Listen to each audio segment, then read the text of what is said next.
Hi folks, welcome to Legally Bound's Landlord-Tenant series. Today we're going to dissect the residential eviction process for all you landlords and tenants out there. But before we begin, don't forget to like, subscribe, and press that notifications button. Eviction is a legal process that can be stressful and confusing. It's important for both tenants and landlords to understand their rights and proper procedures involved. Eviction isn't just telling a tenant to leave. It's a legal process that must be followed to the letter of the law. First, let's talk about why a tenant can be evicted.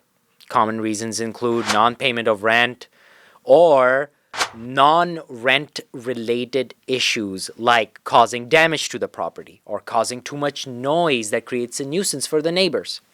The first step in the eviction process is serving the tenant with the appropriate notice. Now, the type of notice depends on the nature of the violation. In cases of non-payment of rent, for example, the landlord has to serve the tenant with a 5-day pay or quit notice. In cases of, let's say, some curable violation like the tenant playing loud music at all times of the day, the landlord in Virginia has to give the tenant a 30-day notice to cure, telling the tenant to stop making that noise or else he will be evicted. Once the notice period expires and the tenant has not paid the rent or cured the issue that the landlord has notified him about, it's time to then file what is known as an unlawful detainer in General District Court.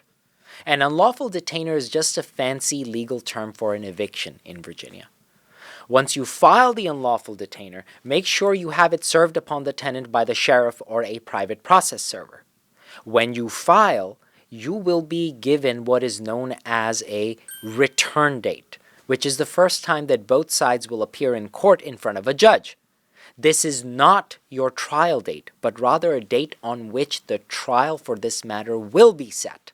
If the matter is set for trial and you, the tenant, lose, then the landlord will file what is known as a writ of eviction with the court to have the sheriff come notify you about the move-out or lockout date. Remember, the tenant has the right to appeal any adverse judgment to the circuit court, where the tenant will get a trial de novo, which basically means a new trial.